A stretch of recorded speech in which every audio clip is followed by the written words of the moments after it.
S, toss ಗೆದ್ದಿದೆ New Zealand. Batting ಅನ್ನು ಆಯ್ಕೆ ಮಾಡಿಕೊಂಡಿದೆ. ದುಬೈನ ಅಂತಾರಾಷ್ಟ್ರೀಯ ಸ್ಟೇಡಿಯಂನಲ್ಲಿ ನಡೀತಾ ಇರುವಂತಹ ಅಂತಿಮ ಹಂತದ ಫೈನಲ್ ಟ್ರೋಫಿ. ನ್ಯೂಜಿಲೆಂಡ್ ಬ್ಯಾಟಿಂಗ್ ಆಯ್ಕೆ ಮಾಡಿಕೊಂಡಿದೆ, Bharat bowling of course.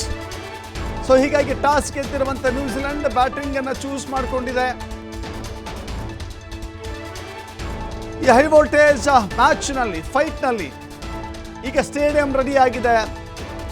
ನ್ಯೂಜಿಲೆಂಡ್ನ ದಾಂಡಿಗರು stadium ಅನ್ನು ಪ್ರವೇಶ ಮಾಡ್ತಾರೆ. ಭಾರತ ಫೀಲ್ಡಿಂಗ್ ಅನ್ನ ಮಾಡುತ್ತೆ. ಜೊತೆಗೆ ರೋಚಕ ಕಾದಾಟ ಅಂತೂ ಖಂಡಿತವಾಗಿರುತ್ತೆ. ಈ ರೋಚಕ ಕಾದಾಟವನ್ನು ಕಣ್ತುಂಬಿಕೊಳ್ಳಿಕ್ಕೆ ಇಡೀ ವಿಶ್ವ ಕಾಯ್ತಾ ಇದೆ. ದುಬೈನ ಸ್ಟೇಡಿಯಂ ಇಂಥ ಹೈ ವೋಲ್ಟೇಜ್ ಮ್ಯಾಚ್ಗೆ ರೆಡಿ ಆಗ್ತಾ ಇದೆ. ಪ್ಲಸ್ ಏನು, ಮೈನಸ್ ಏನು, ಯಾವ ಆಟಗಾರರು ಈ ಬಾರಿ ಇವತ್ತಿನ ಫೈನಲ್ಸ್ನಲ್ಲಿ ತಮ್ಮ ಅತ್ಯುತ್ತಮವಾದ ಪ್ರದರ್ಶನವನ್ನು ತೋರಿಸ್ತಾರೆ ನೋಡಬೇಕಾಗಿದೆ.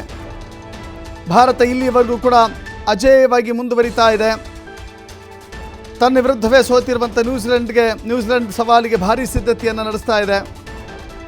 ಹಾಗೆ ನೋಡಿದ್ರೆ ಈ ಬಾರಿ ಆರಂಭ ಪಡೆದಂಥ ICC ಚಾಂಪಿಯನ್ಸ್ ಟ್ರೋಫಿಗೆ ಇವತ್ತು ಮಾರ್ಚ್ 9 ತೆರೆ ಬೀಳುತ್ತೆ.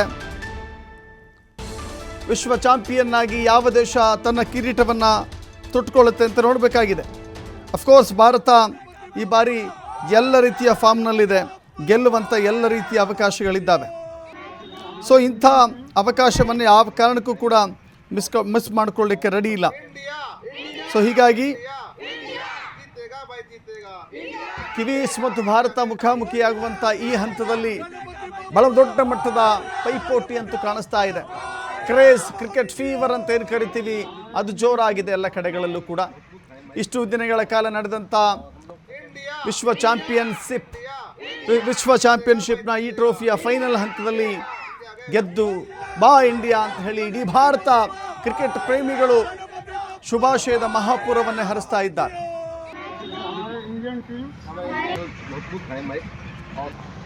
और हम लोग इंडिया जीतेगा भाई, जीतेगा इंडिया, जीतेगा India. Ganpati Bappa, Ganpati Bappa, on India. Indian team मजबूत है भाई, और हम लोग इंडिया जीतेगा भाई, जीतेगा।